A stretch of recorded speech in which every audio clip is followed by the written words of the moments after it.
Un estudio de la consultora internacional PwC, divulgado hace algún tiempo, revela que en menos de 20 años, en el 2024, el mundo será muy distinto al que conocemos hoy.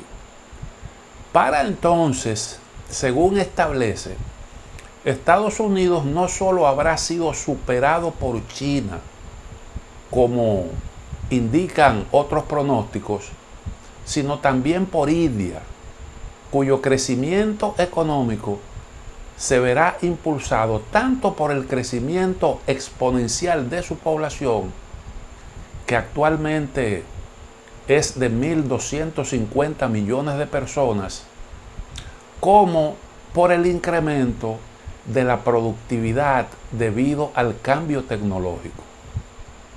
Estados Unidos se colocó como pieza clave del ordenamiento mundial luego de la Segunda Guerra Mundial, rol que por primera vez en la historia pasaba a jugar un país del continente americano.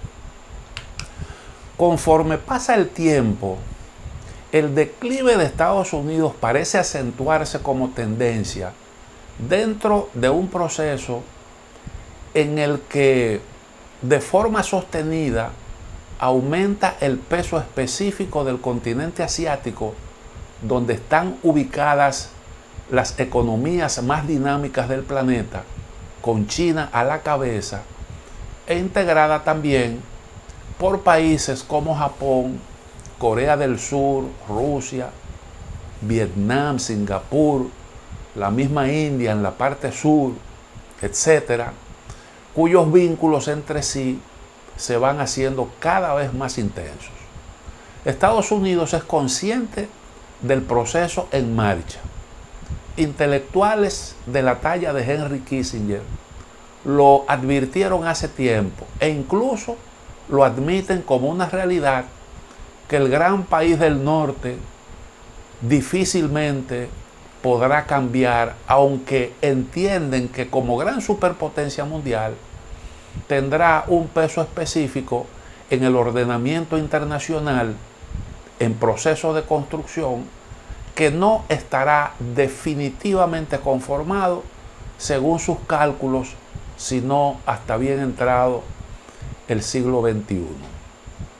Una de las grandes ventajas que ha tenido Estados Unidos es su modelo político, que siempre se ha presentado al mundo como el gran modelo a imitar y que ha servido de base a su prestigio y a su liderazgo internacionales. Hasta en eso ha retrocedido la gran superpotencia, que luce un país dividido, con una población cada vez más decepcionada por la incapacidad del liderazgo de dar respuesta a sus necesidades, por el racismo sistémico y las pronunciadas desigualdades sociales. En una situación así, con una Unión Europea incapaz de producir respuestas ágiles a los graves desafíos de la época que vivimos, capaz incluso de sostener una disputa indecente por una vacuna en medio de una gran pandemia ante los ojos de todo el mundo, con un antiguo socio como Reino Unido, los países de la competencia y su modelo político indiscutiblemente ganan legitimidad. Estados Unidos quiere preservar su rol de líder mundial, mientras al mismo tiempo, junto a todo el bloque occidental, asume un comportamiento abiertamente individualista, mezquino, poco solidario, como quien intenta salvarse solo en medio de dificultades que afectan gravemente al mundo entero. Uno se pregunta, ¿acaso no equivale eso a renunciar al liderazgo que se ha venido ejerciendo? Porque cuando usted trilla un camino propio en medio de dificultades y deja solo a un socio, usted lo que está haciendo es tienda aparte, renunciando como gran líder.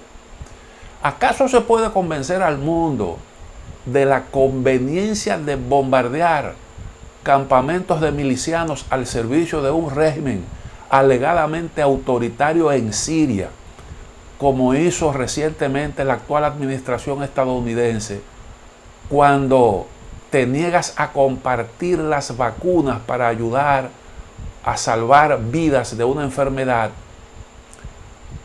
a todos, que todos los días mata a miles de personas en todo el mundo? Esas son de las preguntas que mucha gente se formula actualmente. ¿Por qué no se promueve una iniciativa para asegurar la producción masiva de las vacunas, utilizando para ello cualquier laboratorio que esté en capacidad de producirla? En medio de la pandemia, las diplomacias china y rusa le han sacado millas a Estados Unidos y al mundo occidental con actitudes más generosas y solidarias. Es bueno destacar que Occidente ganó la Guerra Fría porque tuvo de su lado las fuerzas del mercado. La incapacidad del bloque socialista de competir con el mercado mundial fue lo que obligó a sucumbir a ese bloque socialista sin tirar un solo tiro. Ahora el viento de las fuerzas del mercado parecen estar a favor de países como China, parecen impulsar al gran gigante asiático. Es lo que se advierte cuando Estados Unidos presiona para que Alemania desista del Nord Stream, el proyecto de oleoducto que llevará gas desde Rusia a ese país europeo a precios y con garantías de suministro estable que ningún otro suplidor está en capacidad de ofertar. O cuando Europa decide llegar a un acuerdo de inversión con China a pesar de las presiones de Estados Unidos para evitarlo. O cuando el presidente Biden anuncia que ayudará a Ecuador a pagar su deuda a cambio de que no firme un acuerdo con China para la utilización de su tecnología 5G con la que no puede competir en precios y calidad. Cada vez convence menos el argumento de las violaciones a los derechos humanos para disfrazar disputas comerciales y asegurarse posicionamientos en el mercado que no puede asegurar la competitividad de la economía. Cuando Estados Unidos intenta impedir que otras naciones sostengan intercambios económicos provechosos sin condicionamientos políticos, lo que hace es admitir incapacidad para hacer ofertas atractivas. Con los métodos de presión no se llega muy lejos en materia de intercambio comercial, porque eso equivale a pretender ganar competitividad sobre la base del sacrificio de otros, y menos cuando el que pide esos sacrificios actúa de forma individualista y acapara el remedio para hacerle frente a una pandemia. Estados Unidos no está en capacidad de aislar a China porque su economía está demasiado entrelazada con las de los demás países. China es el principal socio comercial del propio Estados Unidos, de la Unión Europea, de naciones como Corea del Sur y Japón. Sus vínculos comerciales con América Latina son crecientes. El desarrollo chino se produjo con dinero de Occidente. Las grandes empresas occidentales se lanzaron tras la conquista del inmenso mercado chino, luego de que Estados Unidos decidiera entenderse con el país asiático como una forma de alejarlo de la órbita soviética. Y eso se decidió cuando el modelo político chino era menos abierto que ahora, menos democrático, y cuando China era una nación de cientos de millones de personas en la más espantosa pobreza. El liderazgo occidental y estadounidense parecen no entender el tamaño del desafío que tienen ante sí, ni siquiera en los peores momentos de la Guerra Fría. Para citar un ejemplo, a un presidente estadounidense se le había ocurrido calificar de asesino al jefe de una potencia competidora, y menos enfrentar a la vez a dos grandes potencias mundiales que son al mismo tiempo estados del tipo continental, como les ha llamado Henry Kissinger a naciones como China y Rusia.